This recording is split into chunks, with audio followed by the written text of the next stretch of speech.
प्रसिद्ध तत्ववेत्ता अश्वपती हा भद्रा देशाचा राजा होता.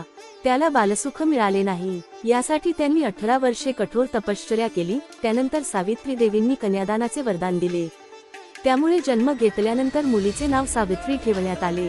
मुलगी मोठी झाली. ती खूप रूपवान होती. योग्य वर न मिळाल्याने राजा दुःखी असायचा. राजाने स्वतः मुलीला वर शोधायला पाठवले. जंगलात तिला सत्यवान भेटला. द्युमतसेनेचा मुलगा सत्यवान हा तिचा पती म्हणून स्वीकारला गेला. ही घटना कळल्यानंतर नारद ऋषींनी अश्वपतींना सत्यवानाच्या अल्पायुष्याबद्दल सांगितले. आई वडिलांनी खूप समजावले, पण सावित्री तिच्या धर्मापासून हटली नाही. ज्याच्या जिद्दीपुढे राजाला नतमस्तक व्हावे लागले. सावित्री आणि सत्यवान यांचा विवाह झाला.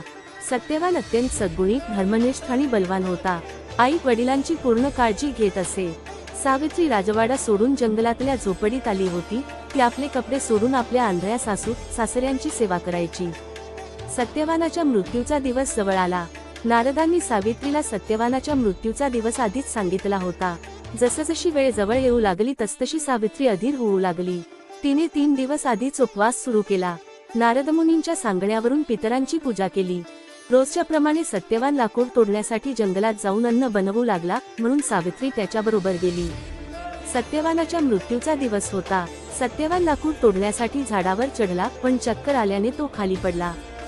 सावित्रीने आपल्या मांडीवर नवऱ्याचे डोके ठेवून त्याला मिठी मारायला सुरुवात केली. तेव्हा यमराज येताना दिसले, ज्याने सत्यवानाचा जीव घ्यायला सुरुवात केली. सावित्री ही यमराजाच्या मागे लागली. त्याने खूप नकार दिला, पण सावित्री म्हणाली, माझा नवरा जिथे जातो तिथे मला जायलाच हवं.